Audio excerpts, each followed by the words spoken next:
Hello my কিউটিফাই viewers, রোজ তোমাদের সঙ্গে আমি ভালো ভালো ভিডিও শেয়ার করি, বাট আজ আমি তোমার সঙ্গে আমার সাথে ঘটা একটা খারাপ দিনের ভিডিও শেয়ার করব। কারোর ভাগ্য এতটা খারাপ হতে পারে সত্যি আমি ভাবতে পারিনি। ফার্স্টেই সকালবেলা সমস্ত প্রোডাক্ট রেডি হয়ে গেছি। ফার্স্ট আমি প্রোডাক্টগুলো ডেলিভারি করলাম, অ্যান্ড সেকেন্ড স্টেশনে জাম দেখতে পেয়ে জাম কিনে একদম কর্নার সিট ধরেই চলে গেলাম শিয়ালদাতে। আজকে যাব নর্থে। আমাদের সাউথ সেকশনের ট্রেন যথেষ্ট ফাঁকা ছিল, বাট নর্থে এতটাই ভিড় ছিল যে পুরোটাই আমাকে দাঁড়িয়ে দাঁড়িয়ে আসতে হলো। বাট বিপত্তিটা ঘটলো বিরাটি স্টেশনে যাওয়ার পরে। ক্লায়েন্টের বাড়ি স্টেশন থেকে মাত্র 2 মিনিট পায়ে হেঁটে ডিস্টেন্স, তাও আমাকে 40 মিনিট ঘুরতে হলো গুগল ম্যাপ ফলো করার জন্য।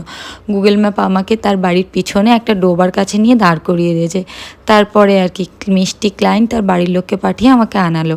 এই যে কথা বলতে বলতে দেখো ব্রাইডের কিন্তু পুরো মেহেন্দি কমপ্লিট হয়ে গেছে।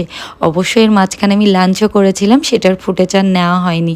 তারপরে কাকিমার হাতেও মেহেন্দি করেছি, কিন্তু সেটা ভালোভাবে নেওয়া হয়নি বিকজ এন্ড অফ দ্য মোমেন্টে কাকিমার একটা কল চলে এসেছিলো। তারপরে দেরিও হয়ে গেছিলো, আমিও তাড়াহুড়ো করে বেরিয়ে পড়েছিলাম। চারিদিকে এত আম লিচু আর মানুষের ভিড়, বিকজ তার আগের দিন ছিল জামাই ষষ্ঠীর বাজার, ওই জন্য সব মানুষ প্রচুর বাজার করছে। বিরাটি থেকে শিয়ালদা আসতে কত সময় লাগে বলো তো? আমার পুরো 1.5 ঘন্টা লাগিয়েছে, ট্রেনটা এত স্পিড এসছে। বাই দ্য ওয়ে, এটাই আমার একটা মিনি ব্লগ। কেমন লাগলো জানিও।